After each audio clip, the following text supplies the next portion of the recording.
there we go. Good evening, good evening. We are live on the Unfiltered with Cara Jones Unlimited LLC podcast. And this evening, Tuesday, May 11th, 2021, I am so very excited to welcome to the Cara Jones Unlimited Performing Arts stage, one of my mentors and lifetime friends, Dr. KaRyn Jackson. She is the founder and CEO of the Arise consulting firm out of the greater San Francisco Bay Area. How are you, Dr. K? I am well, thank you. Thank you so much for having me. Absolutely, absolutely. You know, I mean, I've known you all my life. We go all the way back to the Mount Sinai Missionary Baptist Church, we do. Pastored by the late Reverend Henry Malone. You remember those days? Yes, I do. Quite frequently, I do. I miss those days.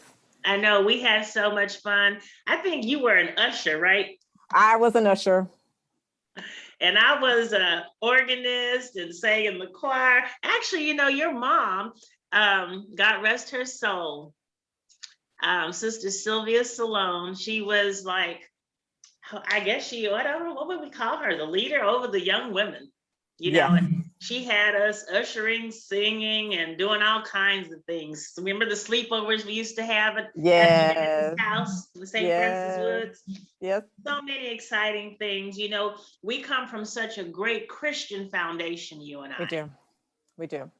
Yes. And I remember, Dr. K, when I was actually still probably like maybe junior high school or high school, early high school days at Lowell, when you got your MBA.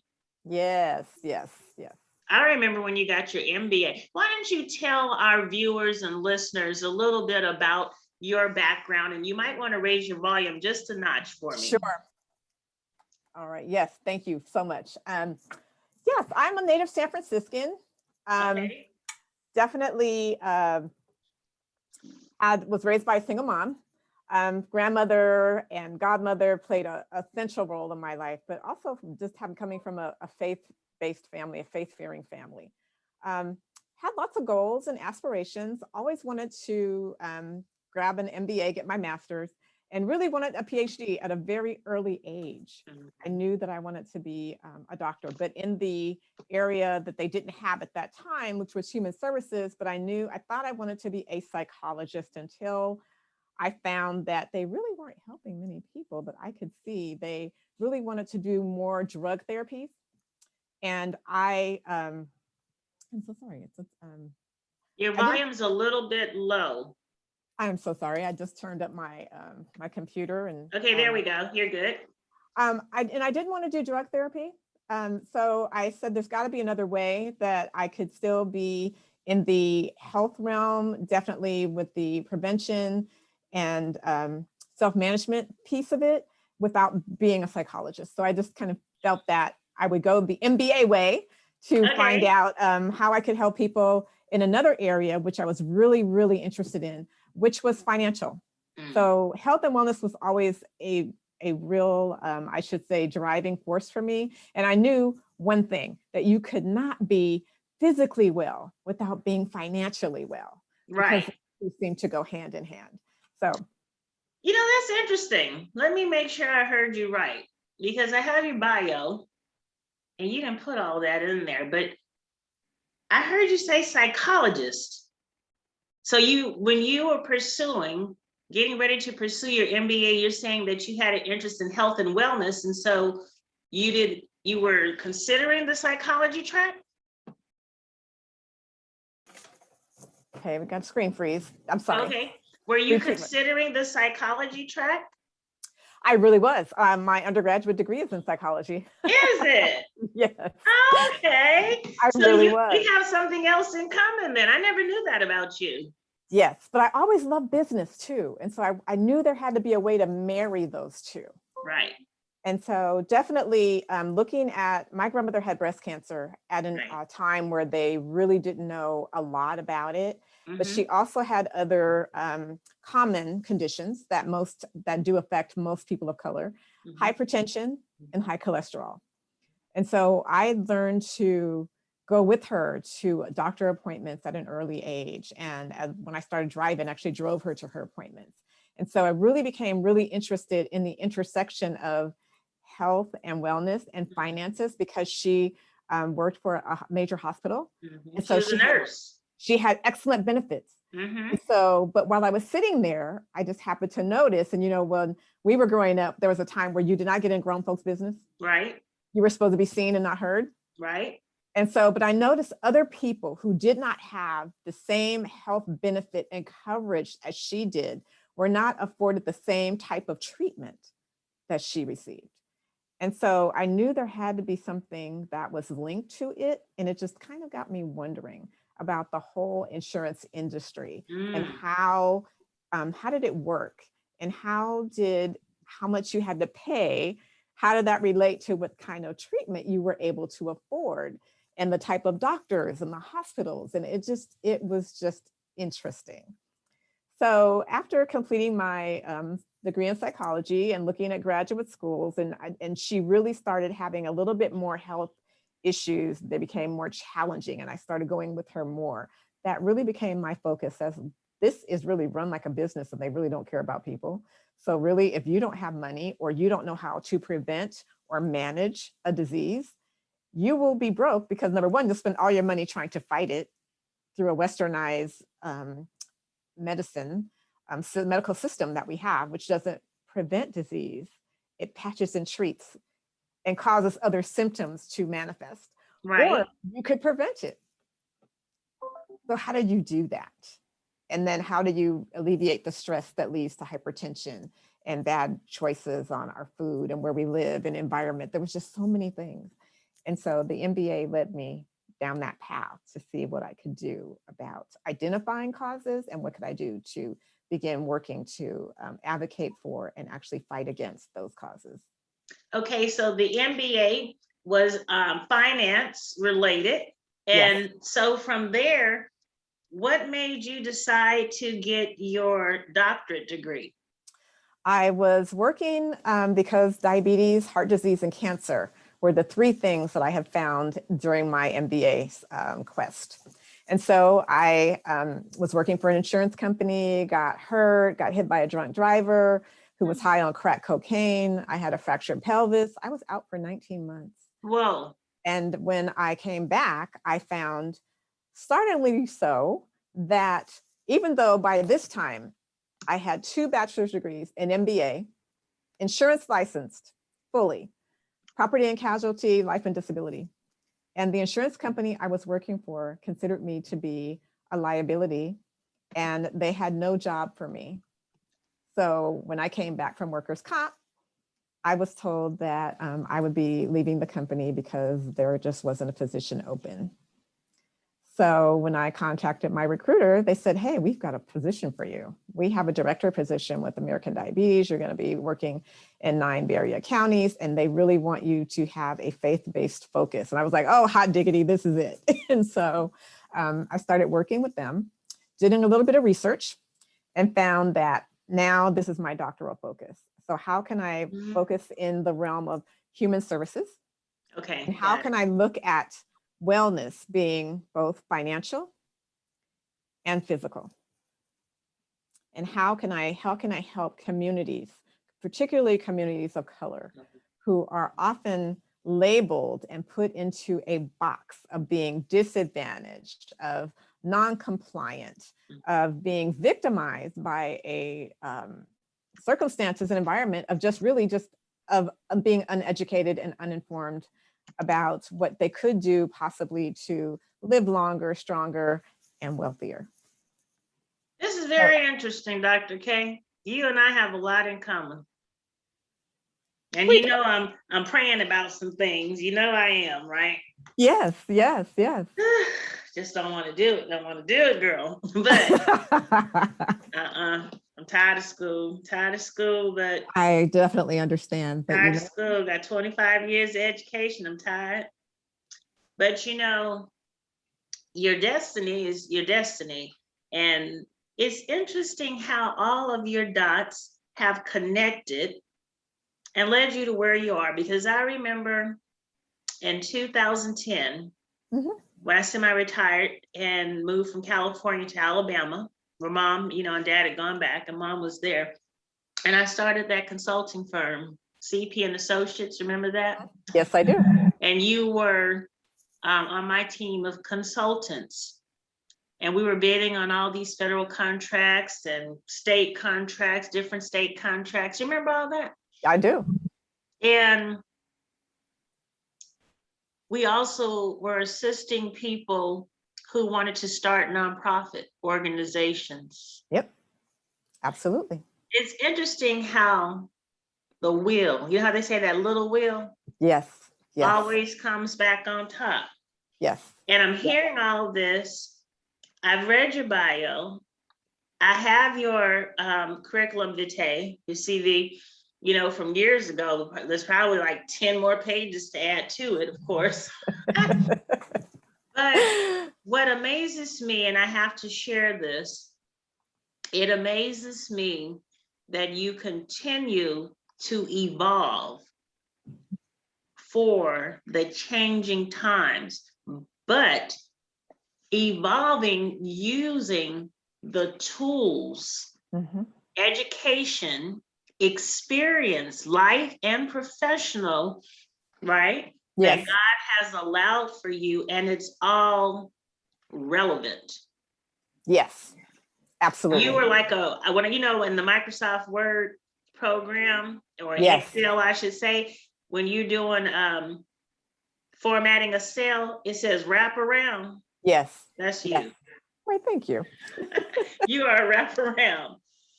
And your background, you know, as you have shared, is so extensive.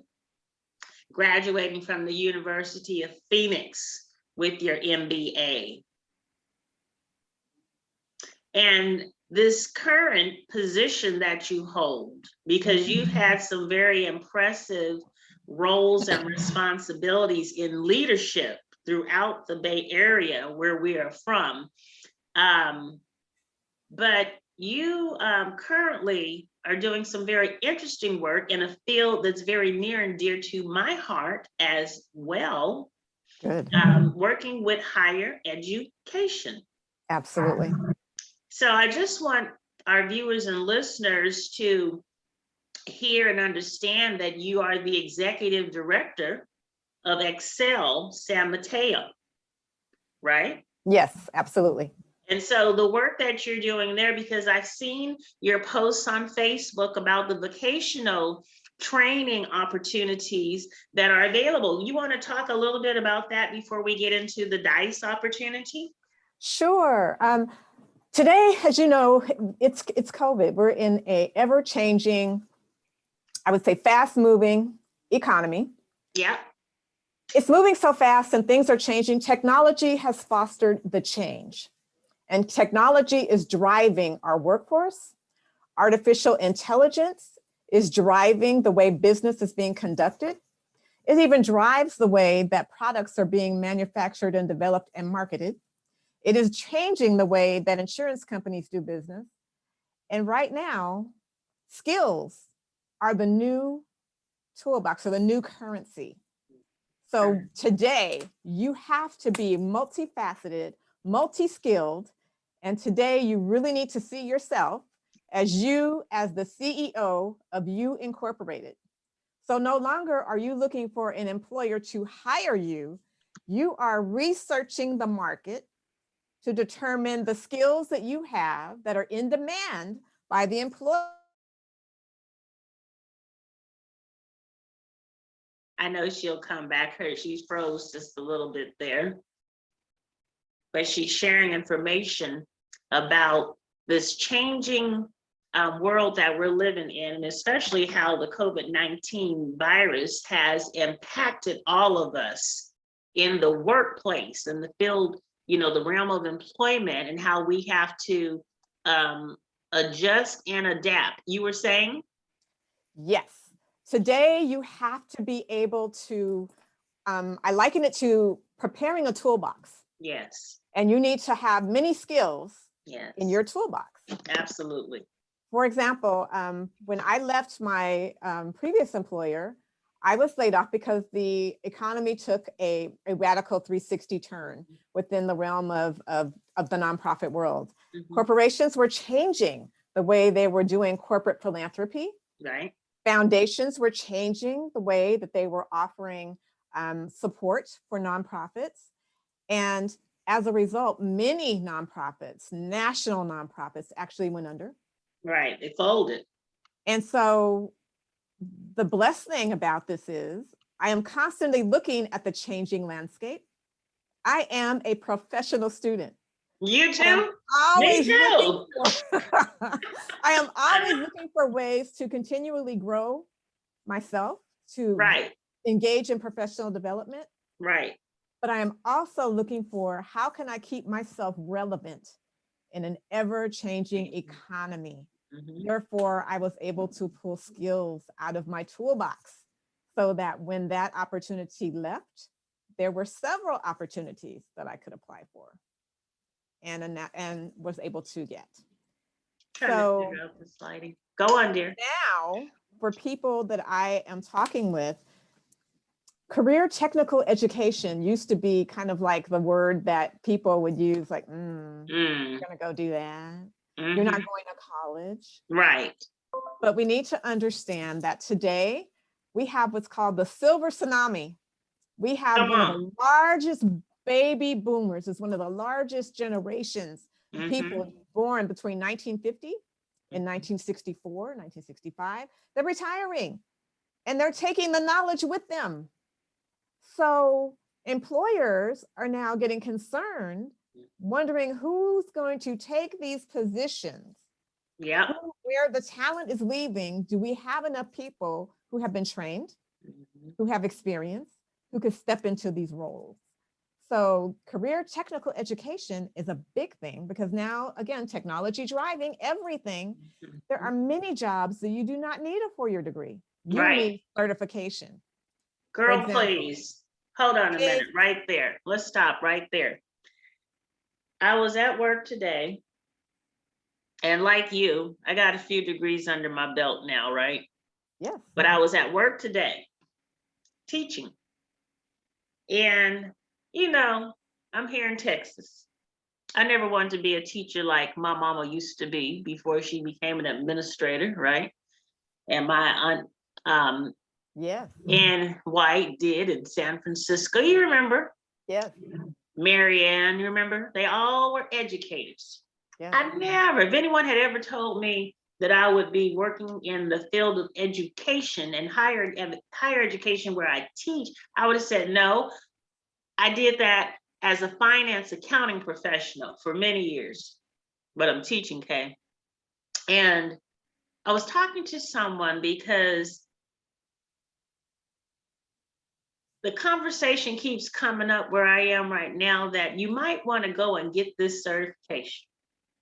And I was so dismayed because I don't mind, you know, I'm getting my licenses, right? To do the clinical mental health counseling. And that's what I went to school the past 4 years for, right? To open my private practice down the road. And so they were like, you might want to go get this certification. I started researching it a few months ago, and the folks were talking about a year. I'm like, please, I'm not giving another college a year of my life and my time. I'm tired of school. But you know, God is good because He will always give you what you need when you need it. And sometimes, excuse me, we don't understand why we end up going to certain venues, locations, places. But God orders our steps, and that thing is real. And I'm sharing this line of conversation with you because we are both believers in Christ. And so we know that all of our steps are ordered. But it was today where my feet took me to a place where I had never been with my work, that I met someone who told me I could get that certification in less time. Awesome. And I said, Awesome. let me pull out my laptop, of course, and click, click, click, copy, paste, and save, Google, Google, Google. So, what you're saying again is important and relevant. And I thank you for emphasizing to our viewers and listeners the importance Yes. of evolving. Absolutely. Absolutely. Think of how things have changed. Yes. For example, one of the programs we have is AWS Cloud Computing. We partner with our adult schools and our community colleges. I am the executive director of a consortia of the 5 adult schools and 3 community colleges, and we're funded by the state. And so we're looking at ways that we can get adults back to work within a short amount of time to get a living wage, but where I am emphasizing stackable certification. So you begin at the entry level mark so that you get your foot in the door. You get to see if this is something you really enjoy. Am I passionate about this? Am I good at it? What are the other avenues that I could use? This is a pathway. It is a rest stop, not a place where you are going to park your tent and you're going to pitch there forever. You have to keep moving. Right. So, but this particular certification through our collaborations was a very low cost, under $100, 12 weeks. And above all, there are 3,200 employers waiting for people with this certification. How many? 3,200. Okay, so you know what? I'm gonna say something right here because I had another conversation today at work with one of my colleagues. And during COVID, the federal government has been funding the unemployed, in addition to their unemployment benefit, with an additional $300, but they're getting ready to cut it off. And you know why they're cutting it off? One of the reasons I've heard, and this is not, cited or anything, but is because a lot of people are making more money on unemployment than they were with their salaries on their jobs. And so they have become somewhat lackadaisical, a little lazy about getting back to the workforce, looking for another job. Like you said, they may have been laid off. Their job may have been terminated due to the economy, the stresses on the economy. It happened to me in Alabama, all right? So I'm grateful to be Black in Texas. But you got to keep moving. You can't sit there and collect the check from the social services. But I also understand it from this point. When you get laid off, it does something to you emotionally. Yes, mentally. It does something to you to make you feel as if, we get emotionally attached to. I think there's something in us that meant to us to be working, professional, productive. When that has been removed from you, you have lost your purpose. Oh, come on with it. Come on with it, Kay. And as a result of that, you somehow lose yourself in the place of that. Come on. Unless you are extreme gift of mental toughness, you are lost. You lost. So when you don't know who you are, and you forget, because we're believers, we know whose we are. You find yourself, because we are bound by habits. It just takes less than 30 days to get a habit. Right. We get comfortable and we get into this place where I call the no man's land, the point of no return. No return. The comfort zone. Yes. Now you may not like where you are in the comfort zone, but because it's a little frightening to step out. Come on. So we're going to stay where it's comfortable. Yeah. And particularly when it's been a long time. You haven't been to school in a while. Girl. 15, 20 years since high school. Maybe I never went to college. I got something to say about that too. I got to interject something. You and I had a wonderful conversation the other night, and we were talking about those people, and including me. You don't want to keep going back to school and incur debt from student loans, right? But Absolutely. There has to be another way, Dr. K. There does. There is another way. You do not have to incur student loan debt. You can get one of these wonderful certifications, work your way to college, through college. Absolutely. Can you please share that with the people? Many employers now have a benefit for you because they want you to continue developing yourself. Right. Many young people that I speak to tell me that they're disappointed. Their employer is not interested in personally helping them develop, helping them to grow. And, you know, and I listen and I feel bad, you know, it hurts me to see this person hurt. But the real reality is you're there to go to work to do one thing, perform a service so you can get paid. The responsibility for you is to continue to develop yourself so that you remain relevant in the workplace. So Where are you going? Turn the corner on them. Turn the corner. Many employers are offering tuition reimbursement. Yep. So why not take a career technical education, short-term certificate that has opportunities for you to go in many different areas. So it has a pathway that would be open once you reach this pinnacle, and allow them to pay for your college. There are many employers out there that you can do that. Don't just jump into college in that consumer debt. I mean, student loan debt is good debt. Yes, it is relatively. But that compound interest, compounded daily from the minute you cash that first check, can take a $40,000 debt and turn it into quickly 120, 130, 150. You cannot discharge it through bankruptcy. You will be on Social Security still paying for student loan debt. Unless, so really choose wisely. Choose wisely and use debt reduction strategies. There you go. So have someone really come up with a plan. And so you have to be intentional about where you're going, what you're doing. What is your life plan? And trust me, if you don't have a life plan, you will get sucked into someone else's plan. And I can tell you that what they have planned for you is not very much. It's not very much. It is definitely not what you would plan for you. So be intentional. Be intentional. This is not something they tell you in school. You know, remember, everybody has a reason for why they're talking to you about. Your counselors in high school want you to go to college because it makes the school look good. Good for you to go and educate yourself. But really, is that the best thing for you? When you go to college, they want you to succeed. They want you to finish because it's good for them. They need to say, we have this many graduates who come through our college. That's a good thing.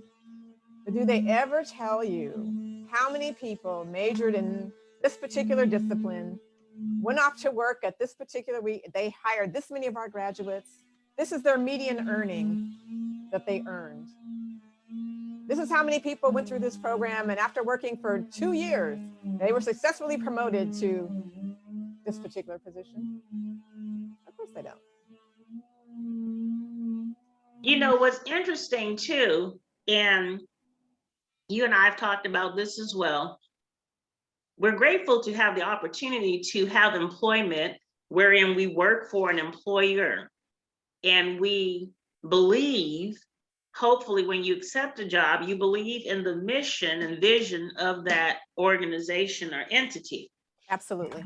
But we also understand as employees that we are not there to promote our own self-interest, but we are there to serve in the roles that we have been hired to complete.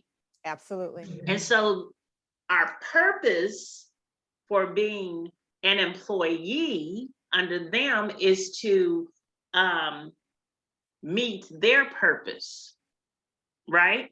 Absolutely. But there's another realm that you can consider and entertain while being an employee.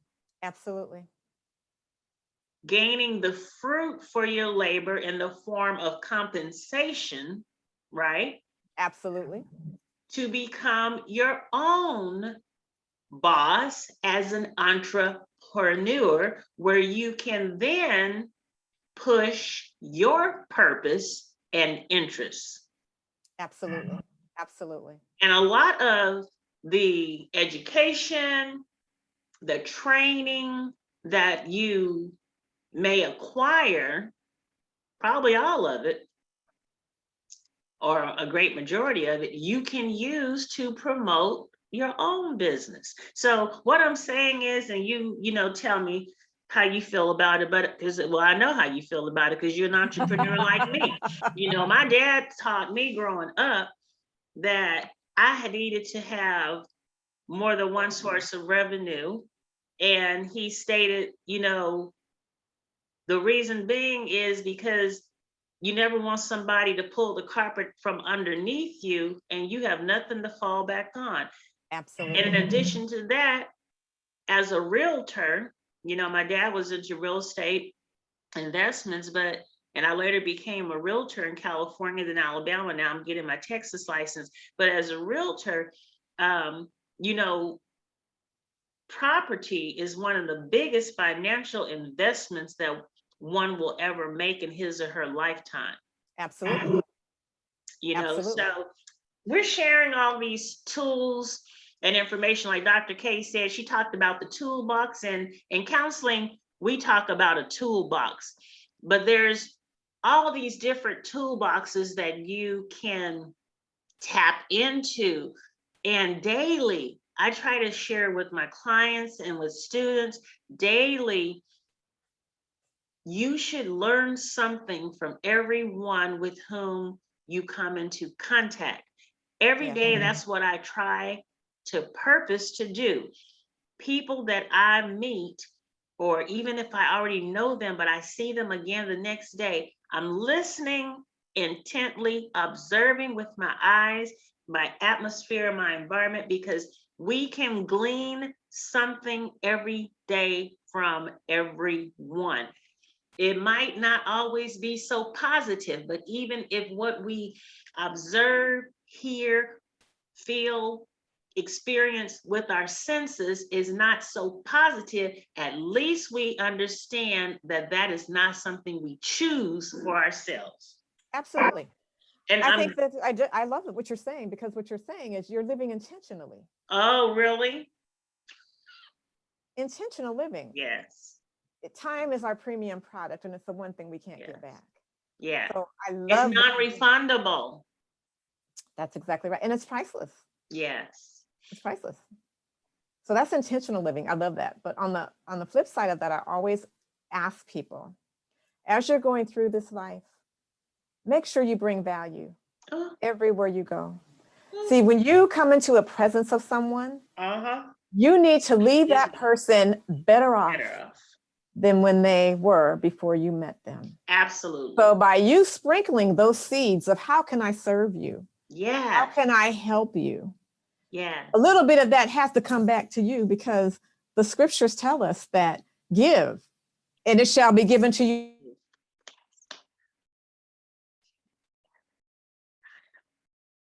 She's talking about the principle of giving. And we know that the Bible says, given it shall be given unto you, right? And so with that said, basically what Dr. K is saying, we are living a life of service. Absolutely. Absolutely. When we're looking for employment, I want you to find the need. How can you fill that need? How can you feel it? I want you to look at what are your strengths? What are your strengths? Mind map them a little bit, get some little Post-its and talk about what you're good at. What do you have experience in? And then how can you monetize that? How would would an employer be willing to pay for your time to solve his problem? Employers are looking for people who can solve problems, not bring them, solve them. You know, when we were talking about the COVID pandemic and how it has impacted so many people. Yes. In terms of the economy, we know that medically and clinically, there's been a lot of losses, right? Yes. But the other side of that, or another aspect or detriment of that is, you know, employment and the economy. And you said something that I have encountered in my counseling realm is that the layoffs have, you know, adversely impacted the mindset. And your background as a behavioral analyst comes to mind when I think of this. Mm-hmm. What would you, as a behavioral analyst, say, in addition to what you've already said, to people, Dr. K, who have come to understand that they need to reinvent themselves Mm-hmm. in this new world order? I'm just going to put it out there. This is the new world of work. That's what we need to call it. It is the new Oh, world of girl. work. The Yeah. old things are gone. They're never coming back. So this is a new world of work. First thing you must know is that you have to constantly be growing. Yes. Let's face it, anything that's not growing is dead. Dead. So that means you got to grow yourself. But before you can grow yourself, you got to know in what areas do I need to grow, right? So I would do this. I would take an assessment. There you go. Find out what are my skills. Yes. What are my behaviors under pressure? Who do I perceive myself to be? What is my public self? What do they see? What is the face that I put on when I'm out in public? And then when I look in the mirror, what do I see? How do I perform under pressure? It's easy to fall apart like a cheap $2 watch. You can do that. But if you want to be someone who is a person of influence, you want to be a real success, you want to lead teams, you want to lead yourself. And that's the most important and the hardest person to lead is you. But you need to know about you before you can lead you. Absolutely. So I'm very interested, as you know, in this DICE assessment that you have shared with me. Please, please explain to us, what is the DICE personality assessment? What is it? Okay, are you there? I'm here. Okay, something weird happened, but we're yes, it did. You were still yeah, it's here. happening to me too, but we're good. We're still live and recording. Okay, I don't think we lost anything. Let me just check this. Yeah, we're good. So I asked you if you could share with us about this DICE. It's actually DISC, and it's the Maxwell method. The Maxwell method of DISC. The DISC behavioral assessment was created by Dr. William Marston in 1920. He was a Harvard psychologist, and he was a really interesting man because he said that human behavior doesn't change. No, exactly. And personality characteristics often dictate our behavior. Right. So if you can predict a person's behavioral characteristics, you can dictate how they will perform and respond in different situations. And you can definitely predict their communication style. You can predict their relationships, how they relate to other people.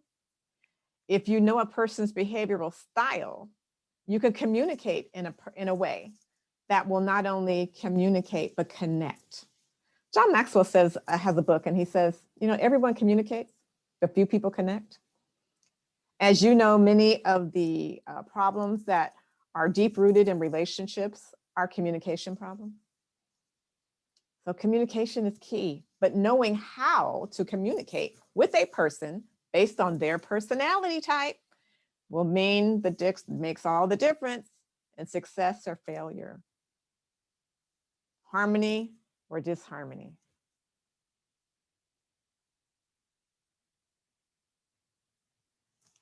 You're on mute. Okay, with the DISC, thank you, dear.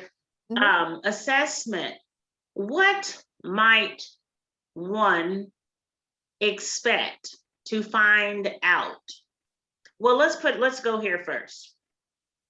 How long does it take to complete on the average the assessment process? It is an online process. It takes 10 minutes or less. I would say 7 to 10 minutes. And what results might you find out again? You will find many things. First of all, DISC has analyzed behavior into 4 quadrants. Okay. And that's why you see DISC dominant, influencing, steady, and compliant.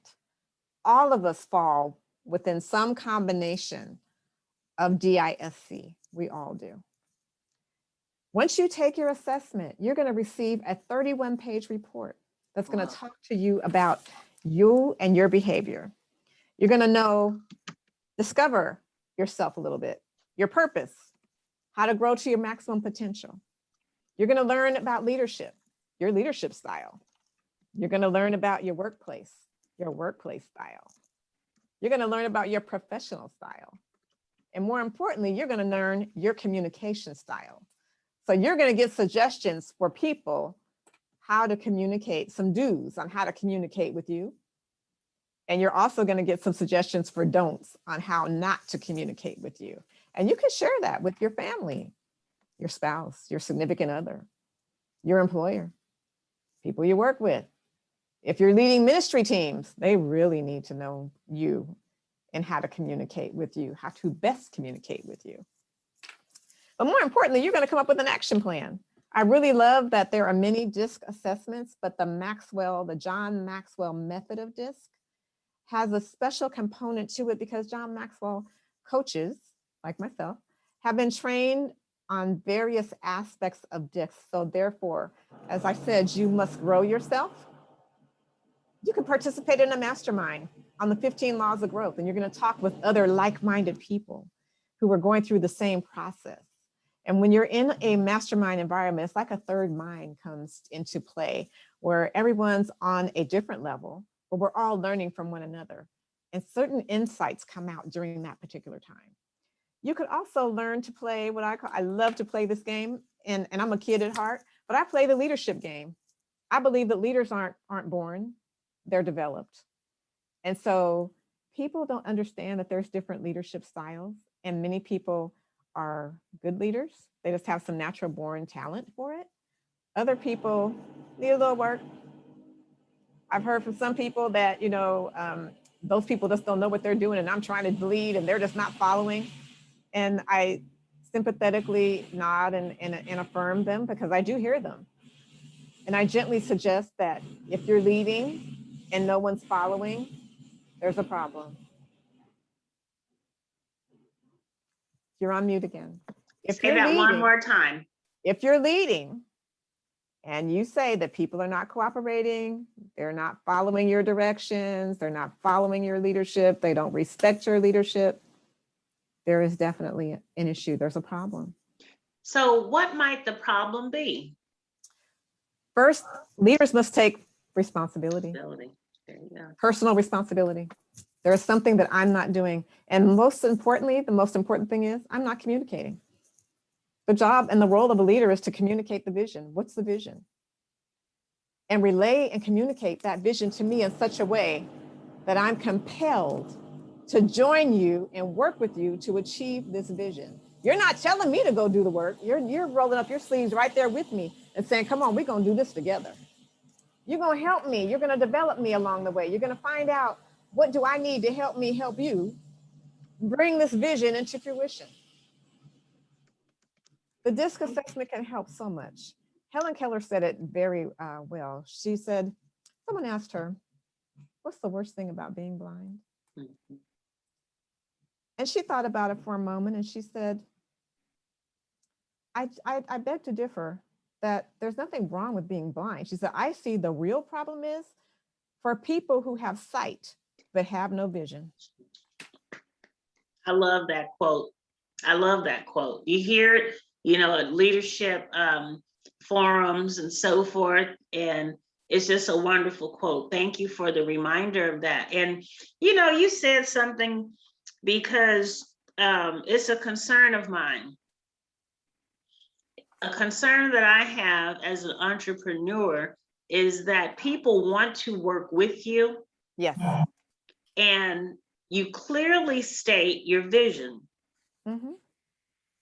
You understand that because you are a founder or a CEO, that you are the one who created the mission and the vision, and therefore it is your responsibility to, as you said, communicate it.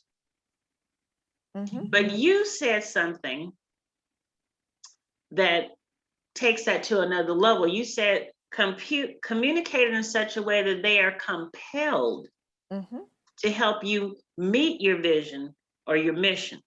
That's right. But what I'm learning is this, and I agree with you. This isn't a counter, but I'm going to add something to it. That people, leaders, as well as those who are participants in, whatever the organization or activity, event might be. If you find yourself in such a place, even with your job,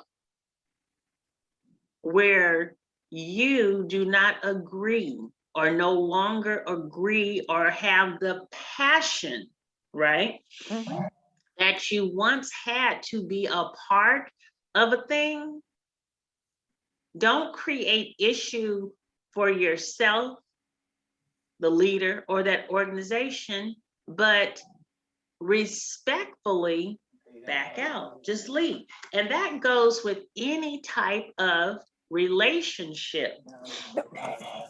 We're talking about the business relation. I'm sorry. Hold on, honey, we almost done. Yes. We're talking about business right now, but the tools that you just described and defined also pertain to the personal relationship. Okay, period. Relationships in general. If you have done all that you can do, you have communicated, you have listened attentively, actively, you have made compromises within reason, you have educated yourself and all to be the best that you can be, because you can only do you. Absolutely. Absolutely. Absolutely. If you have done all those things and that thing still does not feel right for you, gently, respectfully, and respectably walk away. I concur. Because one thing I hate to see, and I mean, my mama will tell you, you can't quit a job without having somewhere else to go. You know what I'm saying? We all have to be able to take care of ourselves. And so therefore we have to have a livelihood, a means of taking care of ourselves and providing for ourselves our basic fundamentals of life. My dad said, Chandra, you got to have a roof over your head. You got to have lights, heat, and water. Absolutely. He said, food, you need it, but you don't have to have a lot. Okay. And you have to have transportation and communication, a means of communication. You got to have a phone. Right. Absolutely. Absolutely. Right? Your dad was a wise man. Yes, he was. God rest his soul. And, those things have never left me, Kay. And I continue to share them on Facebook, in my counseling practice, on the college campuses, the secondary campuses. I share these basics tools. But what I'm seeing as we are in this new millennium, and what I'm seeing with millennials as well, and this, I'm not trying to discredit or down the millennials, so don't y'all put that out there. I'm not saying that. But you know what I'm saying? We, as those baby boomers, because I was born in 1965, we have got to learn how to reach this new emerging stream of fish called the millennials, the new adults. That's right. Otherwise, our future and our tomorrows are going to be compromised in so many different areas. Mm-hmm. You're quite correct, which is why leadership is so important. Right. We should be developing leaders on our teams, developing leaders within our associations, building people up so that we can develop, number one, ourselves first, and then leaders second. But we also have to understand, and I understand what you said about sometimes you have to separate. Right. Leaders must be agile, Right. flexible, and above all, you have to be wise, because you have to be able to discern who is an eagle and who is a duck. A chicken. A duck. There are leaders, there are eagles, because eagles fly. Right. They rise. And ducks do not.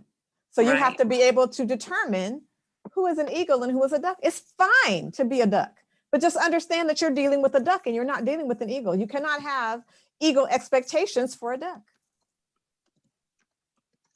Okay, I'm looking at a comment we have here from one of our viewers, a good friend of mine in Montgomery, Alabama, Mr. Kenneth Wynn, Dr. K. He said that this live reminds me of articles in Success magazine. I love it. Could you hear me? Oh, you froze. Okay, okay, what I was saying is, we have a comment on our YouTube. Okay. One of my sweet friends in Montgomery, Alabama, Mr. Kenneth Wynn, says that this live that we are doing right now reminds him of articles in Success magazine. All right. I love it. I'm a Thank fan. you, Kenneth. I'm a fan of Darren Harvey. Yes. And also of Jim Rohn. So yes, but there are eagles and there are ducks. You just have to be able to decide and determine which one is which. Now take personal responsibility though for yourself and what you're doing and doing all that you can do, and then wisely make your decision. Wisely build your team. Wisely build that house. Be intentional. Be intentional. I think that, you know, from now on, when I post about you, because we're nearing the end of our time together this evening, I will include the hashtag be intentional.